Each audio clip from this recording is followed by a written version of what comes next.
제목을 형통의 복이라. 제목이 어디 나오죠? 형통의 복. 가로해 놓고 말씀을 품으라 라고 그랬어요.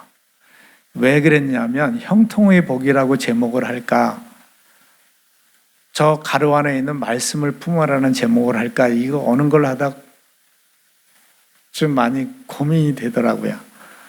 에이, 두 개 다 적자. 말씀을 품으면 형통의 복이 온다. 그게 그 말 같아서 저렇게 같이 넣었어요. 정말 형통이 뭘까? 복 받는 게 뭘까? 우리 하나님을 믿는다면 저 말씀을 또한 믿을 것입니다. 가만히 보니까 우리가 복을 못 받는 것은 말씀대로 살지 못해서 그러는 것이지, 하나님이 안 계시거나 하나님이 우리를 버려서 그런 게 아니더라고요. 이스라엘 백성들은 그랬어요. 하나님이 계시면 당신의 택한 우리 선민 이스라엘이 왜 외침을 받아야 되고 이 고난과 고통을 받아야 돼요? 라고 그들은 하나님을 원망했습니다. 그럴 때마다 하나님께서는 선지자들을 그들에게 보내서 이렇게 말씀하십니다. 너희들 삶을 보아라. 너희들 믿음의 꼬라지를 봐라. 어떻냐? 너희가 내 말씀을 그대로 듣고 그대로 믿고 그대로 행하며 살았느냐? 너희들 마음대로 살았느냐? 우리 사람이 그런 것 같아요. 내 마음대로 내가 원하는 대로 살면서 결과는 하나님께 원망을 돌려드리는 것 같아요. 그래서 오늘 형통의 복이 뭘까? 좀 느긋하게 말씀을 전할 거라서 시간이 갈지도 모르겠어요. 여러분도 마음을 내려놓고, 오늘 또 바쁘신 분들은 다 안 오셨어요. 그러니까 느긋하게 말씀을 들읍시다. 우리 신앙생활하는 모습을 보면 구원 받았는지 안 받았는지를 알 수 있습니다. 또 다르게 말하면 내가 구원 받았는지 안 받았는지를 확신받고 싶어하는 사람들이 많이 있어요. 그는 간단합니다. 내가 믿음 생활하는 모습을 보면 구원 받았는지 안 받았는지 확실하게 알 수 있습니다. 구원 받은 사람은 구원의 확신을 가지고 나를 구원하신 하나님을 사랑하게 돼 있어요. 그리고 하나님 앞에 너무 고마워서 자신의 헌신과 봉사를 다 하게 돼 있어요. 반면에 내 삶의 바쁜 중에서 예배는 형식적으로 참석을 하고 교회 생활은 종교 생활식으로 하는 사람들은 구원받은 게 아니죠. 내 신앙생활의 모습이 내가 구원받았다 안 받았다를 증명해 줍니다. 물론 앞으로도 변할 사람이 있을 거예요. 앞으로도 철들 사람이 있겠지만 내 신앙생활의 지금 모습이 내가 구원받았는지 안 받았는지를 이야기해 주고 있는 거죠. 구원받은 사람은 하나님을 사랑합니다. 구원받은 사람은 하나님을 사랑해서 내가 어떻게 교회 생활을 해야 되는지를 잘 알고 있습니다. 사랑의 희생과 봉사가 있고요. 그 다음에 오늘 본문 말씀과 연결해서 구원받은 사람은 하나님 말씀을 사모한다는 거예요. 우리 마음속에 하나님 말씀이 사모가 되어지면 나는 구원받았다고 생각해도 돼요. 우리 옛날에 펜팔 시절이 있었잖아요. 사랑하는 사람으로부터 편지를 우체통에 넣고 일주일 있어야 오는 그때까지 기다리는 거, 넣는 순간부터 기다리는 거, 여러분 그럴 때가 없었어요? 시침이 되시는데 그런 시절이 있었습니다. 내가 하나님을 사랑한다면 그의 말씀이 그리운 거예요. 그가 내게 준 말씀을 다시 한번 곱씹어보고 정말 그런가 하고 내 가슴에 간직하게 되는 게 하나님을 사랑하는 겁니다.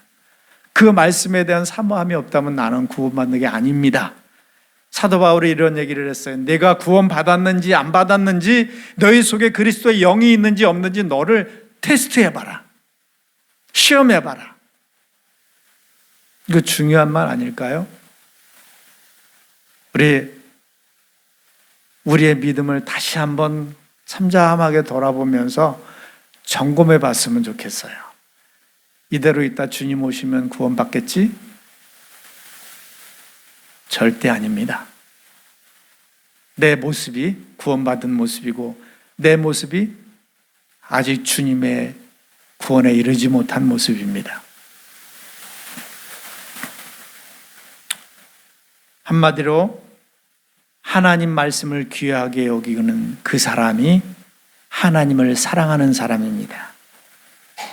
여러분, 누가 우리에게 선물을 주었는데 그 선물을 받으면서 선물 고마워, 거기다 놔둬, 그 별로 반가워하지 않는 모습을 한다면 선물 준 사람이 어떨까요? 별로 기뻐하지 않을 거예요. 너 다시는 선물 주나 봐라. 하나님의 말씀은 우리를 향한 사랑의 말씀이고 바로 하나님 자신입니다. 그 말씀이 우리에게 주어졌을 때에 우리가 화들짝 놀라서 어머나 이런 것을, 이 귀한 것을, 어쩌다 이 귀한 것을 나에게 주셨을까, 이런 마음이 아니라 다 흘려버려. 그냥 이 시간 하나님 말씀이 들려지는데도 불구하고 그냥 설교해라, 나는 좀 피곤하다, 설교해라, 그 말씀 들은 말씀이다. 절대 하나님을 사랑하는 사람이 아닙니다.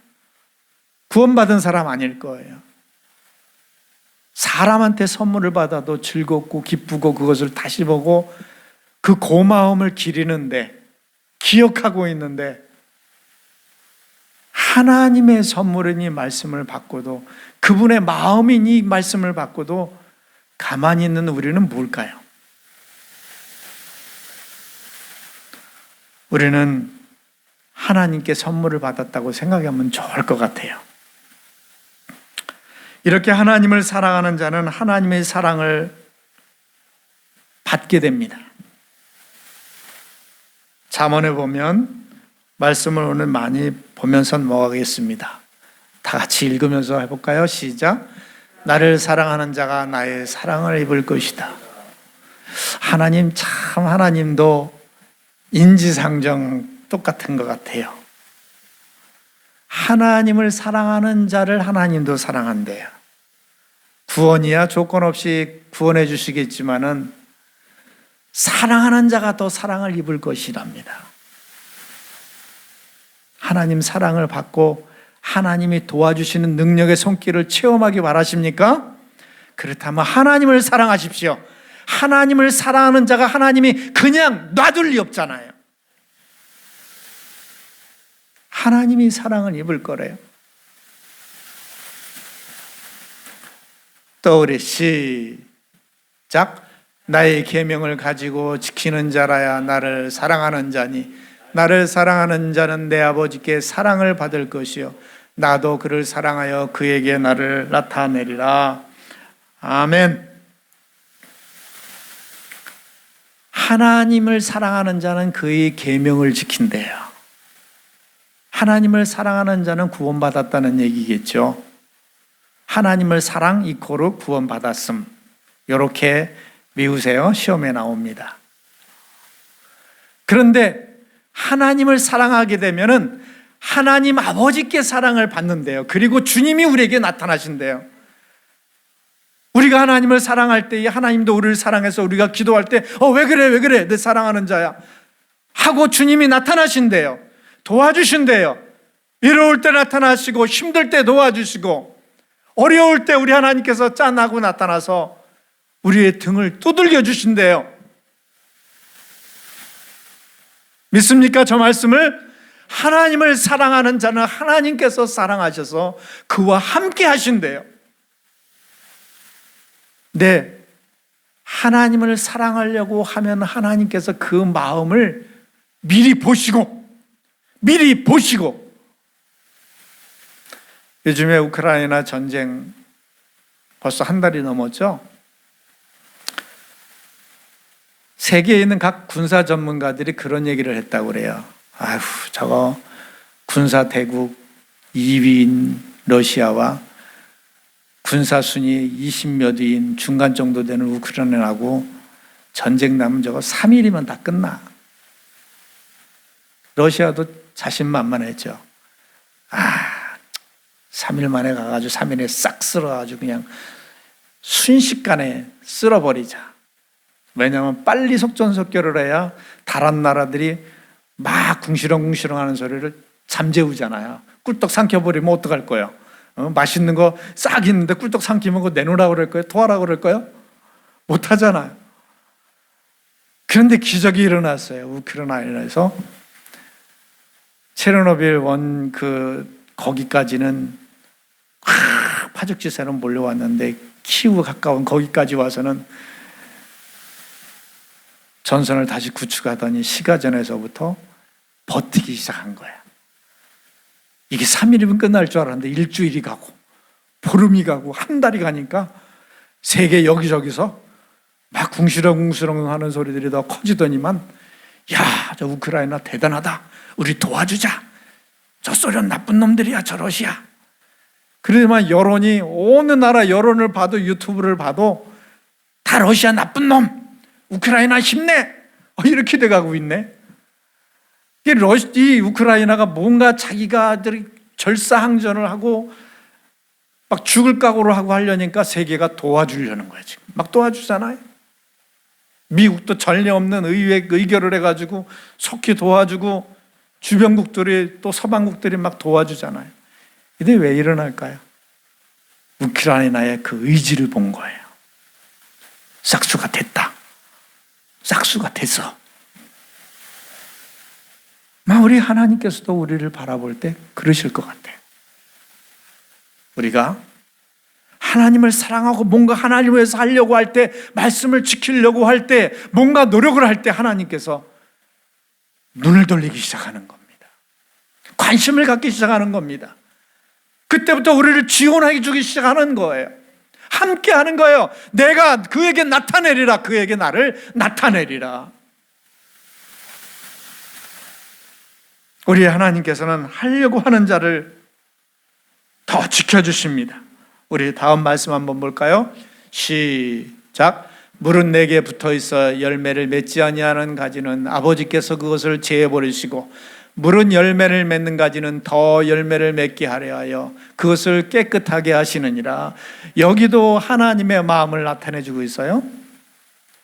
열매를 맺지 않는 가지는 아이고 너 왜 그러냐, 불쌍한 아이야, 계속 돌봐주고 다 더 케어해야 하는 게 아니라 그 가지를 어떻게 재버린다는 거예요.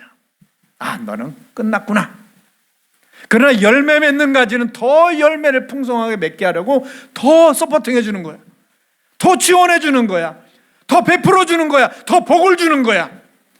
하나님의 마음인 것입니다. 하나님을 사랑하고 그의 말씀을 지키려고 애쓰고 노력하는 사람은 그렇게 하나님이 도와주시는 거예요.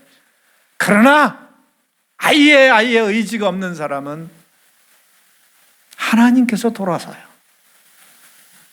재버려요. 그래서 우리 하나님께서는 한 달란트라도 남기면은 있는 없는 자의 것을 뺏어서라도 주는데 남기지 못하는 거, 있는 것을 뺏겨버리는 거예요. 하나님의 방식인 줄 우리 꼭 기억하시기 바랍니다. 어쨌든 내게 주신 은혜, 내게 주신 사랑에 대해 조금이라도 남겨야 되는 거예요. 보답을 해야 되는 거예요. 그러면 하나님께서는 거기에 플러스 해주시는 거예요. 아무것도 없으면 하나님께 아무것도 없는 거예요. 아무것도 없는 거예요. 그러므로 하나님 앞에 나타내는 우리의 모습이 얼마나 중요한지를 우리는 알 수 있습니다.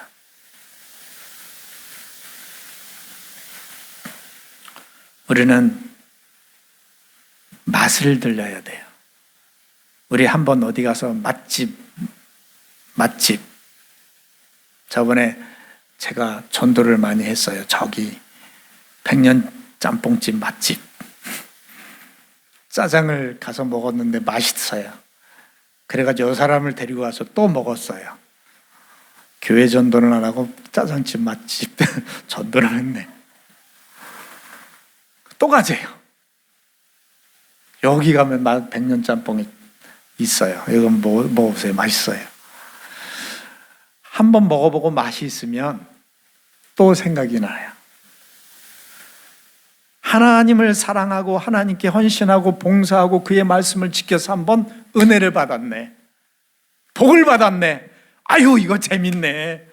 아, 이거 좋은 거네. 자꾸 맛이 들려서 그 일을 또 하게 되는 거예요. 그럼 뿔고 불어나는 줄 믿습니다. 그 처음 시초가 없으면 안 되는 거예요. 눈사람 만들어 보셨죠? 우리 어렸을 때 눈사람 만들 때 꽉꽉 아니면 솔방울 갖다가 조금 처음에 뭉치는 게 중요해요. 그 다음부터는 계속 뭉쳐져. 그게 굴려봐요. 굴르굴르굴르굴르 점점점 눈덩이처럼 불어나는 거예요. 하나님 앞에 사랑이 그와 같은 줄 압니다. 내게 조그만 은혜를 받으면 다음에 더 큰 은혜, 그 다음에 더 큰 은혜. 와, 발목에 차고 무릎에 차고 허리에 차고 꼴가닥하고, 이 은혜가 우리의 있기를 축원합니다. 하나님 앞엔 그런 은혜가 있어요. 은혜의 맛을 보시기 바랍니다. 그러면 왜 말씀을 그렇게 처음에 우리가 본 말씀 그대로 이 율법책을 내 입에서 떠나지 말게 하며 주야로 그것을 묵상하고 그 가운데 기록한 것을 다 지켜 행하라. 왜 이렇게 하나님의 말씀을 품고 귀하게 여기고 그것을 지켜야 될까요? 첫 번째 그 이유는 하나님이 이렇게 말씀하십니다. 너는 내 말을 내 입에서 떠나지 말게. 아니, 내 가슴에 품어. 그리고 주야로 시간 나든 때가 나든 있던 이것을 되뇌이고 묵상해라. 이렇게 하신 말씀은 뭘까요? 하나님이 사랑입니다. 그래서 이렇게 설명을 할까요? 우리가 아이를 키울 때에, 우리가 정원이를 키울 때에, 가온이를 키울 때에 엄마는 다 알고 있어요. 아빠는 다 알고 있어요. 얘가 이런 장난하면 다친다는 것, 얘가 이렇게 하면은 인격이, 그 인생을 살아가는데 인격이 옳지 못하다는 것. 그래서 얘야 이렇게 해라, 얘야 이렇게 해라. 아이는 자기 고집대로 하고 싶어요. 때로는 울어버려요. 땡깡을 부려요. 그러나 부모는 끝까지 참고 얘야 이렇게 해야 되는 거야. 때로는 매도 치면서 혼내기도 하면서 달래면서 올바른 것을 얘기하는 것은 뭘까요? 부모의 사랑이죠. 사랑의 메시지죠. 마찬가지입니다. 하나님이 우리에게 하시는 말씀을 우리가 그렇게 묵상하고 마음에 간직해야 될 이유는 다 하나님이 나를 사랑해서 하는, 내가 아직 깨닫지 못하지만은, 다 이해하지 못하지만은 나를 사랑해서 하는 말씀인 것입니다. 이 전제를 가지시기 바랍니다. 이 믿음을 가지시기 바랍니다. 무조건 마음에 간직하고 무조건 믿어야 될 이유가 있는 거예요. 또 말씀을 보면서 다 같이 시작. 내 아들아, 내 아비의 명령을 지키며 내 어미의 법을 떠나지 말고 그것을 항상 내 마음에 새기며 내 목에 매라. 그것이 내가 다닐 때에 너를 인도하며 내가 잘 때에 너를 보호하며 내가 깰 때에 너와 더불어 말하리니 대저 명령은 등불이요 법은 빛이요 훈계의 책만 곧 생명의 길이라. 그 다음에 마태복음에 시작. 천지는 없어질지언정 내 말은 없어지지 아니하리라. 그렇게 솔로몬이 아들 르호보암에게 얘기를 하는 겁니다. 내 아들아, 법을 떠나지 말라. 그것이 내 생명이다. 그것이 내 삶의 빛이다. 그러면서 얘기를 해주는 겁니다. 그래서 내 법을 떠나지 말라. 그 다음에 저 마태복음에 있는 대로 천지는 없어지어도 하나님의 말씀은 없어지지 않는데요. 그러니 이 하나님의 말씀이 얼마나 귀한 걸까요? 너무너무 귀한 거잖아요. 우리가 그렇게 갖고 싶어하는 금과 돈은 다 없어져도 하나님의 말씀은 없어지지 않는답니다. 그래서 이 말씀이 우리에게 이 세상에서 가장 귀한 것이라는 것입니다. 누구보다, 누구의 말보다도 나를 가장 사랑하는 말씀임을 믿고 우리는 이 말씀을 간직해야 될 줄 믿습니다. 또 봅시다. 우리가 하나님의 말씀을 간직하고 되뇌이며 묵상해야 될 이유를 시작. 여호와의 말씀에 내 생각은 너희 생각과 다르며 내 길은 너희 길과 달라서 하늘이 땅보다 높음 같이 내 길은 너희 길보다 높으며 내 생각은 너희 생각보다 높으니라.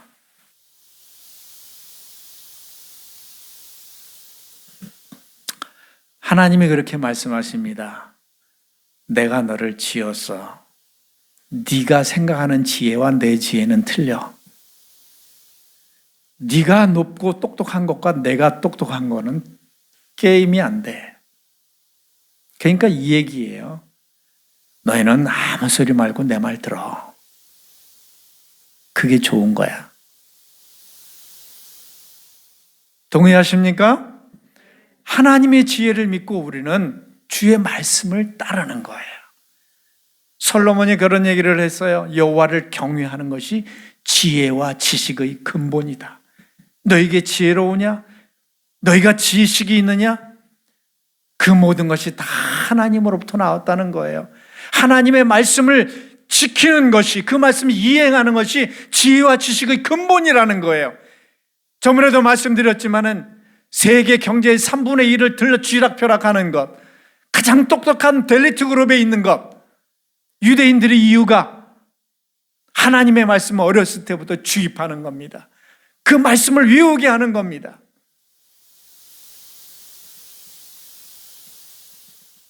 우리는 나보다 하나님의 말씀이 지혜롭고 하나님의 말씀이 똑똑하다는 것을 믿고 하나님의 말씀을 자꾸 암송하고 마음에 두고 되뇌이고 묵상하시기 바랍니다. 그러면 거기에서 지혜가 나옵니다. 우리 아이들을 키울 때도요, 미친 척하고 한번 학원에 보내는 것보다 하나님 말씀을 외우게 해보십시오. 아이, 삶이 열릴 것입니다. 우리가 알고 있는 선교사님 한 분은 어려서부터 선교를 다니라고 선교지를 다녔어요. 이곳, 오늘은 이곳, 내일은 저곳 선교지로 다니다 보니까 자기 자녀들의 공부를 시킬 기회가 없었습니다. 하나님 앞에 그저 기도했지요. 하나님, 우리 자녀들 세상에서 공부도 할 수, 제대로 공부도 할 수 없는데 어떡합니까? 그러나 그가 필리핀에 가서 선교를 하고 활동하는 아이들은 우리나라 서울대학보다도 더 좋은 필리핀 국립대학에서 공부를 한 줄 믿습니다.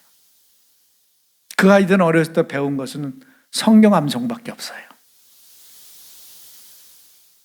주의 자녀들은 주님께서 책임져 주는 줄 믿습니다. 단지 그 마음에 하나님의 말씀이 있으면 그 말씀이 그 인생을 세우는 것이지 학원이 세워주는 것 아니에요.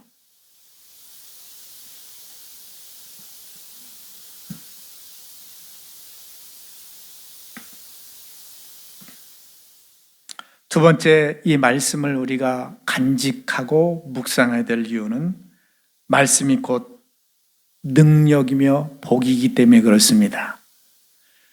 말씀의 능력이라는 건 무엇일까요? 우리가 과거로 지금까지 아무리 발달했다고 다 추적을 못하는 것이 하나님께서 만든 피조의 세계입니다. 식물이면 식물, 의학적으로 사람이면 사람, 우주면 우주, 하나님께서 만드신 것에 창의 일석보 바닷물을 바늘로 탁 찍어가지고 그 바늘 끝에 찍은 것만큼도 못하는 게 인간의 과학입니다. 그런데 하나님께서는 한마디 말씀으로 빛을 만드셨고 말씀으로 세계를 창조하신 줄 믿습니다. 없는 것에서 있는 것을 만드셨어요. 무엇으로? 하나님 말씀으로, 말씀의 능력으로. 그 말씀을 품으면 그것이 우리 삶의 능력이 된다는 거예요. 그 말씀은 오늘도 살아있는 줄 믿습니다. 여러분, 이 휴대폰 있죠? 휴대폰. 이 휴대폰이 여기서만 되고 저기서는 안 됩니까? 이 휴대폰 우리 집에서도 돼요. 서울에 가서도 돼요. 부산에 가도 된다. 저 미국에 가도 로밍 서비스 받으면 다 된다. 여러분, 하나님의 말씀이 창세기에만 있을까요? 1000년 전에도 있었고 500년 전에도 있었고 어제도 있었고 오늘도 있고 내일도 있을 것입니다. 그 말씀은 내게도 있어요. 이스라엘에만 있는 것이 아니라 오늘 우리 땅에도 있습니다. 그 말씀이 내 가슴에 있으면 그 말씀이 세계를 창조해 나간다는 것입니다. 이 믿음을 소유하시기 바랍니다. 하나님의 말씀이 내게 있으면 그 말씀이 나를 이끌어가고 말씀이 일을 이루어간다는 거예요. 우리 믿음이 뭡니까? 이 말씀을 믿는 거 아니겠습니까? 하나님의 말씀을 품으십시오. 그럼 그 말씀이 능력이 돼서 이루어질 것입니다. 하나님께서 복을 주신 거예요. 생각을 해봅시다. 여러분들이 여태까지 신앙생활 하면서 꿈에 혹은 환상 중에 하나님이 나타나셨습니까? 물론 그럴 수도 있어요. 손 들으라고 그러면 아마 손을 못 들으신 분이 없을 수도 있고 한두 번 있을 수도 있어요. 근데 그게 중요한 게 아니에요. 하나님은 어떻게 우리에게 나타나셨나요? 말씀으로 나타나신 겁니다. 우리 꿈에 나타나셨어요? 환상 중에 나타나셨어요? 어느 날 길을 가는데 혹은 기도하고 있는데 하나님께서 빛난 가운데 빽빽한 구름 가운데 연기 가운데 풍하고 나타나셨습니까? 절대 아니라 하나님이 나타나시면 말씀을 통해서 나타난 거예요. 말씀을 통해 자신을 보여준 거예요. 이 하나님이 오늘 이 말씀인 줄 믿습니다. 하나님이 어디 있어요? 있지요. 이 성경 말씀이 하나님이십니다. 그 하나님이 능력 있다는 거 알잖아요. 아이들이 골목에서 싸웠어요. 소머즈가 더 강하냐? 원더우먼이 더 강하냐? 스파이더맨이 강하냐? 아톰이 더 강하냐? 한 아이가 딱 솔더니 얘기합니다. 하나님이 제일 세. 그랬더니 에이 그건 누군 몰라. 다 알아요. 하나님 강한 거. 그 하나님 우리 말씀으로 있잖아요. 우리 속에. 그 말씀 품으면 하나님이잖아요. 이 하나님이 우리의 능력이고 복인 줄 믿습니다. 그렇기 때문에 그 하나님을 가슴에 품고 주야로 묵상하면서 간직하라는 얘기예요. 그리하면 그 하나님이 형통하게 해주신다는 겁니다.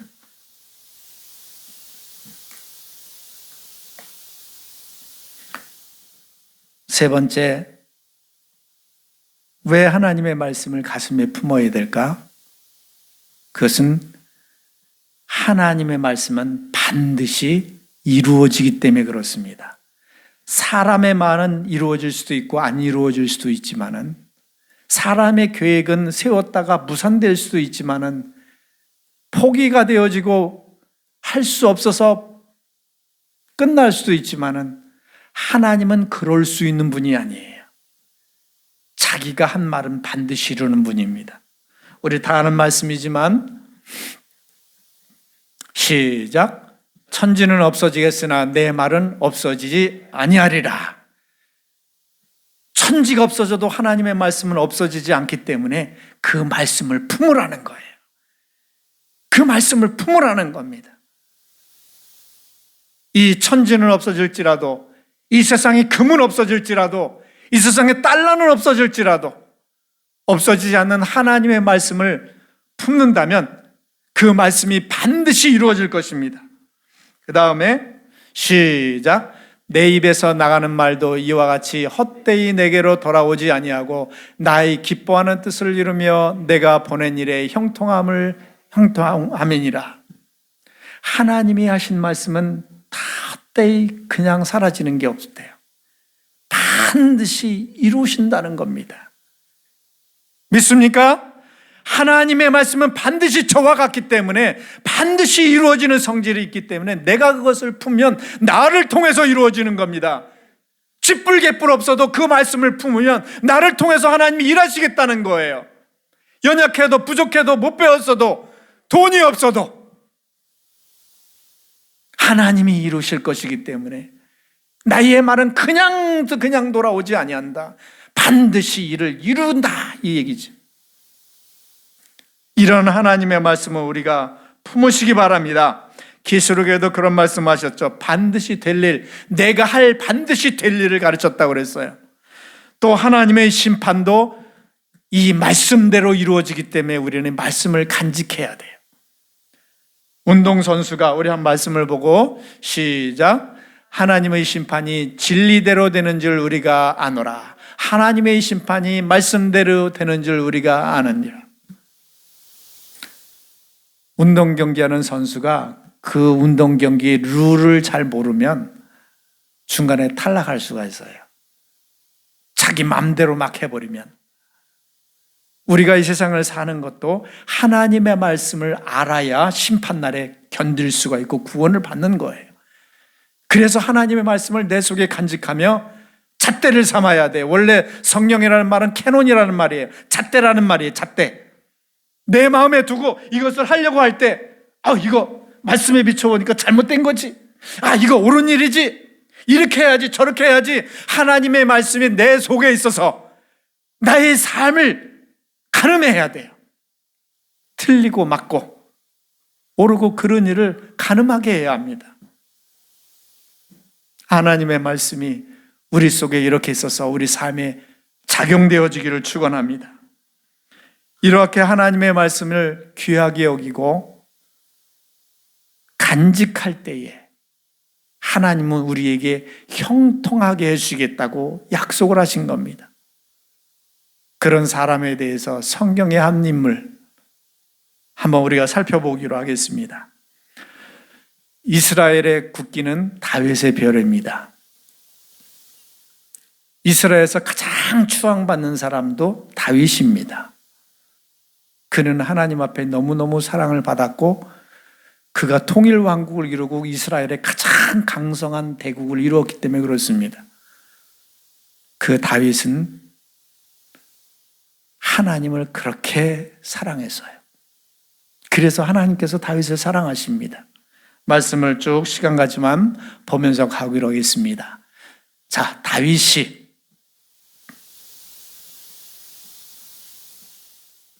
고백한 시입니다. 시작. 만군의 여호와여, 주의 장막이 어찌 그리 사랑스러운지요. 내 영혼이 여호와의 궁정을 사모하여 쇠약하며. 얼마나 다윗이 하나님의 사랑했는지 하나님의 성전을 그리워했어요. 근데 그리워한 나머지 저기 내 궁정을 사모하여 쇠약하며, 우리나라 말로 말하면 상사병이 걸린 거야. 전쟁을 하면서도 바쁜 국사 속에서도 다윗이 하나님의 성전에 가서 기도하고 싶다. 찬양하고 싶다. 아니 그냥 가만히 앉아라도 있고 싶다. 이만큼의 사랑을 고백해 본 적이 있으신가요? 그렇다면 하나님도 반드시 여러분을 사랑하실 겁니다. 우리가 하나님을 사랑한다고 고백하는 만큼 그 이상의 사랑을 하나님께로부터 받을 겁니다. 다윗은 저토록 저렇게 사랑한 거예요. 뿐만 아니에요. 다윗은 하루 종일 마음으로 하나님의 말씀을 묵상했대요. 마음에서 떠나질 않는 거예요. 그 말씀을 또 봅시다. 시작. 내가 주의 법을 어찌 그리 사랑하는지요. 내가 하루 종일 묵상하나이다. 하루 종일 하나님의 말씀을 떠올린대요. 우리의 삶은 어떨까요? 바쁘다 바빠. 하나님의 말씀은 선포 못하는 분도 있을지 모르죠. 매일 보내드리는 말씀. 근데 다윗은 하루 종일 그걸 생각한대. 하루 종일 묵상한대. 이 정도로 사랑하는데 하나님이 사랑하지 않을 수 있을까요? 또 다윗이 자다가도 벌떡 일어나가지고 하나님께서 내게 해준 일을 감사해서 벌떡 일어나서 막 찬양한대요. 봅시다. 시작. 내가 주의 의로운 규례를 인하여 밤중에 일어나 주께 감사하리이다. 자다가도 벌떡 일어나서, 와, 어느 정도로 사랑했을까요? 자다가도 벌떡 일어나서 하나님께 감사한데, 우리 그런 감사를 드려봤을까요? 이런 감사의 조건이 있는 우리가 되기를 바랍니다. 그런 영적인 지각이 있는 우리가 되기를 바랍니다. 자다가도 뿐만이 아니에요. 말씀을 돈보다도 더 사랑했대요. 이게 진짜일까요? 시작. 주의 입이 법이 내게는 천천 금은보다 승하니이다. 정말 이럴 수 있다면 구원은 나타놓은 거죠. 이렇게 되도록 우리의 믿음이 자라기를 축원합니다. 얼마나 사랑했는지 입을 헐떡일 정도로 그렇게 갈망을 했다는 겁니다. 시작. 내가 주의 계명을 사모함으로 입을 열고 헐떡였나이다. 얼마나 주의 계명을 사랑했을까요? 뿐만이 아닙니다. 말씀이 그리워서 곤히 자다가도 일어나서 또 말씀을 묵상했대요. 시작. 주의 말씀을 묵상하려고 내 눈이 야경이 깊기 전에 깨었나이다. 밤이 다 지나가기 전에 주의 말씀을 빨리 묵상하고 싶어서, 내일 소풍날 아이들이 잠을 못 자고 설잠 자는 것처럼 하나님이 그립고 말씀이 그리워서 자가도 깨서 찬양을 하고 자다가도 깨어서 말씀을 묵상하는 겁니다. 말씀 때문에 또 너무나 감사해서 하루에 7번씩 찬양했다고 그랬습니다. 시작. 주의 의로운 규례를 인하여 내가 하루 7번씩 주를 찬양하나이다. 7번이겠어요? 7번 완전 숫자잖아요. 하루 종일 찬양한 거예요. 콧노래를 불러가며 하나님 하나님 감사합니다. 이런 자가 얼마나 행복할까요? 하루 종일 콧노래가 나오는 사람, 하루 종일 찬양이 나오는 사람, 그 자신이 얼마나 행복할까요? 이런 믿음이 있기를 축원합니다. 하루 종일 너무나 즐겁고 기쁘고 감사해서 행복해서 찬양이 나오는 거예요. 아마 이것은 하나님을 사랑할 때 하나님이 그만큼 사랑하는 자에게 그런 행복한 마음을 주실 겁니다. 그림이 아닙니다. 믿음의 실상인 것입니다.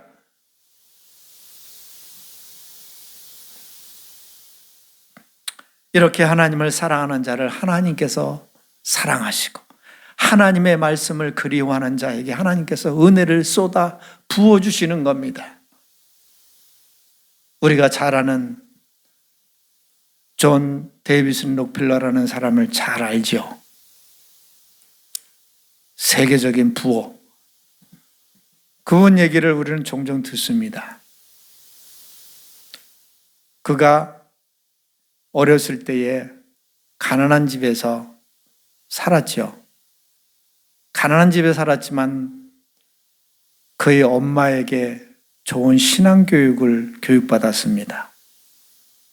주일날이면 정갈하게 옷을 갈아입고 주일 예배에 같이 참석하면서 엄마가 신앙교육을 참 잘했답니다.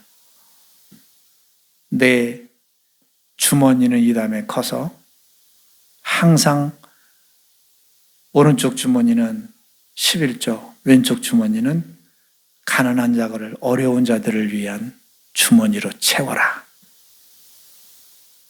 이것이 그가 돈 버는 신념이었답니다. 오른쪽의 주머니에는 11조, 왼쪽에는 가난한 자들을 구제하기 위한 것. 그리고 또 한 가지는 철저하게 주일을 성수를 하면서 주일날은 어떤 일이 있어도, 어떤 바쁜 일이 있어도 주일 교회 와서 예배드리는 일이었습니다. 그는 어머니로부터 받은 신앙 교육에 의해서 어디를 가든지 자기 몸에서 성경책이 떠나지 않게 했답니다. 그가 부자니까, 그가 사업이 많으니까 얼마나 바빴겠어요. 근데 그가 출장 갈 때든지 어느 때든지 항상 몸에서 떨어지지 않았다는 건 성경책이고, 틈틈이 바쁜 속에서도 성경책이에요. 성경책. 그가 한 말이, 내 눈앞에 성경책이 펼쳐져 있는 동안만큼은 내가 천국이 펼쳐져 있다. 성경책을 읽고, 그가 나이가 많아서 눈이 어두워서 더 이상 성경을 읽을 수 없을 때에 그는 사람을 따로 고용해서 성경책을 읽어주는 사람을 고용한 거예요. 죽을 때까지 성경책을 읽으며 갔습니다. 97세에 건강하게 이빨 하나도 빠진 것 없이 하나님께서 허락하신 연수를 채우고 갔습니다. 하나님께서 그에게 놀랍도록 복을 주셨습니다. 1870년경이면은 우리나라 언젠가요? 조선 왕조 시대 한 철정 고종 시대, 그때 여러분 국사 공부 안 하셨습니까? 국사에 나오나? 아무튼 뭐 순종, 철종, 고종 막 그 정도 될 거예요. 그때 당시에 그의 재산이 거의 500조에 가까웠습니다. 우리나라 돈으로. 생각을 해보세요. 이씨조선대 500조로 하면 여러분 어때요? 별로 감이 안 잡히나 본데 대단한 겁니다. 500조. 지금 500조에도 와 하는데 이씨조선 시대의 500조면 그는 시카고 대학을 비롯해서 수많은 교회를 세우고 학교를, 병원을 세우고 자선단체들을 세우고 그의 마지막까지 그는 자선단체에 몰인했죠. 그는 돈 벌려고 있지는 않았습니다. 오직 하나님의 영광을 위하여. 하나님의 말씀을 가까이 하는 자, 그 말씀을 품은 자, 그 말씀의 성질에 의해서, 말씀의 복의 성질에 의해서 하나님이 책임져 주는 줄 믿습니다. 하나님께서 다이나믹하게 그 삶을 펼쳐주는 줄 믿습니다. 왜? 그 사람이 이끄는 게 아니라 그 속에 있는 말씀이 이루어지기 때문에 그래요. 말씀이 세상을 창조하신 것처럼 이 말씀이 그 사람의 인생을 세워가는 줄 믿습니다. 하나님의 말씀으로 세상을 복을 주신 것처럼 그 말씀이 복이 되어 우리 삶에 영향을 끼치기 때문에 그런 것입니다. 마지막으로 한 사람을 더 소개하고 말씀을 마치겠습니다.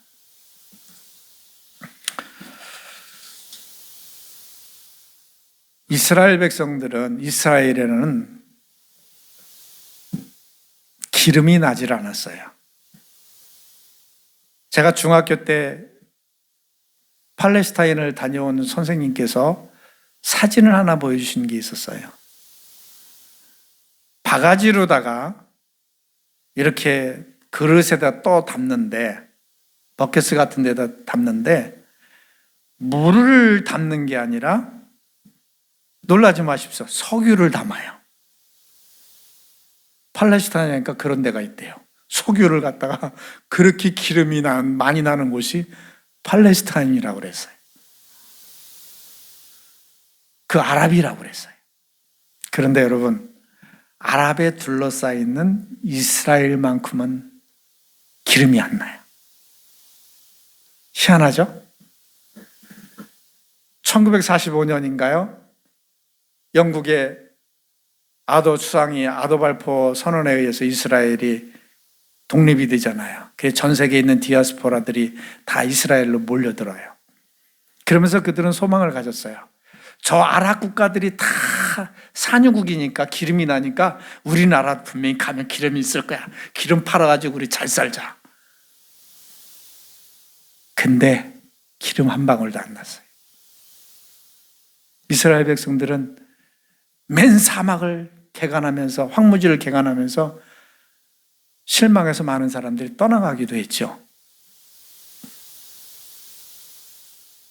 그런데 한 사람이 있었습니다. 그 사람 이름은 이스라엘의 지보토 울람 회사가 있습니다. 이게 유전 회사래요. 그 기름을, 그 유전을 탐사하고 기름을 뽑아내는 회사인데 거기에 토비아 루스킨이라는 대표가 있습니다.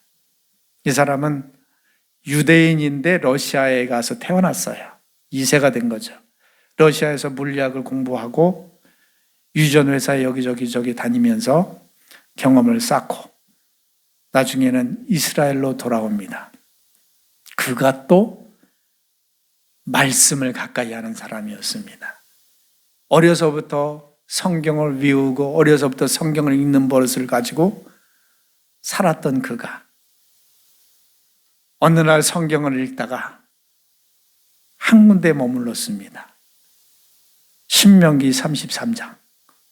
그 신명기 33장은 모세가 이스라엘 백성들을 출애굽해서 광야를 거쳐 40년의 여정을 끝내고 마지막으로 그들의 약속한 가나안 땅이 보이는 곳에서 마지막 유언격에 말을 하는 내용이 달려 있습니다. 내가 이제 죽게 되었는데 너희가 이스라엘 땅에 들어가서 가나안 땅에 들어가서 이렇게 살아라 하고 유언격에 말씀하는데, 이스라엘의 12지파가 있잖아요. 그 지파 한 사람 한 지파 이름을 불러가면서 축복하는 내용이 나옵니다. 그 내용을 한번 볼까요? 시작. 그들이 백성들을 불러 산에 이르게 하고 거기서 의로운 제사를 드릴 것이며 바다의 풍부한 것과 바다의 모래에 감추어진 보배를 흡수하리로다. 바다의 풍부한 것과 모래에 감추어진 보배를 흡수하리로다. 말씀을 읽다가 이걸 본 거예요. 저게 뭐냐면은, 저 말씀은 스불론 지파에 대한 얘기입니다. 이사갈과 스불론 지파에 대한 얘기예요. 스불론과 이사갈에게는 갈릴리가 있죠. 갈릴리 호수하고 이쪽 서쪽으로도 지중해가 있습니다. 지중해 사이에 영토를 주었어요. 너희는 여기서 살아라.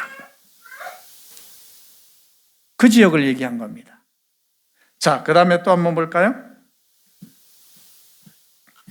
시작. 아셀에 대해 이뤘을 때 아셀은 아들들 중에 더 복을 받으며 그의 형제에게 기쁨이 되며 그의 발이 기름에 잠길지로다. 그의 발이 기름에 잠길지로다. 이스라엘 백성이 이때 아셀 지파는 이스라엘 북쪽 지역에 분배를 해서 줬어요, 땅을. 루스키는 이 말씀에 집중을 한 겁니다. 그리고 이 말씀에 따라서 그곳을 갖다가 탐사하기 시작했던 거예요. 그런데 어떤 기적이 일어났을까요?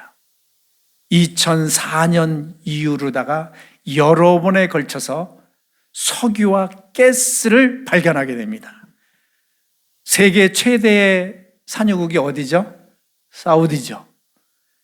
사우디에 이어서 두 번째 가장 큰 매장량을 가진 나라가 되어버립니다. 놀랍지 않습니까? 그래서 그들과 국가 관계가 껄끄했던 터키에도 수출을 하고, 자기들 원수 나라는 요르단에도 수출하고, 이집트에도 수출하고, 물론 유럽의 각국에 수출을 하죠. 돈방석에 앉았다고 세계 언론들이 대서특필했던 거예요. 뭐 때문에 그럴까요? 저 루스킨이 하나님의 말씀에서 복을 받은 줄 믿습니다. 세계의 많은 과학자들이 성경에서 아이디어를 내서 A 플러스 B는 C야라는 이런 공식이 성경에는 없지만은 하나님이 주신 영감에 의해서, 말씀이 주는 영감에 의해서 성공한 사람이 무지개 많습니다. 오늘 하나님의 말씀을 간직하고 귀하게 여기고 그것을 묵상하고 그 말씀대로 사는 자에게는 그 발이 기름에 잠기는 복이 있게 될 줄 믿습니다. 감추어진 보화를 흡수하는 역사가 있을 줄 믿습니다. 하나님의 말씀을 품으면 이렇게 된다는 거예요. 우리 모두 이제 우리 가슴 속에 품어야 할 세상의 야망도 많이 있지만은, 꿈도 많이 있지만은, 무엇보다도 하나님의 말씀을 품읍시다. 매일 전달되는 말씀을 선포합시다. 가슴에 품고 선포하세요. 그 선포의 능력이 실제 능력이 돼서 내게 돌아오게 될 줄 믿습니다. 말씀을 정리합니다. 하나님을 사랑하는 자는 그가 하신 말씀을 가슴에 품습니다. 간직합니다. 이스라엘에게 말씀하셨던 것처럼 미간에 붙이고 손목에 메고 가슴에 붙이고 문설주에 붙이고 곳곳 가는 곳마다 하나님의 말씀을 다 보이게 하는 겁니다. 그 말씀과 더불어 사는 겁니다. 그러게 되면 오늘 여호수아에게 말씀하신 것처럼 내 길이 형통할 것이다. 내 길이 형통할 것이다. 저의 말이 아니라 하나님의 말씀입니다. 이 말씀을 품고 사는 우리가 되기를 축원합니다.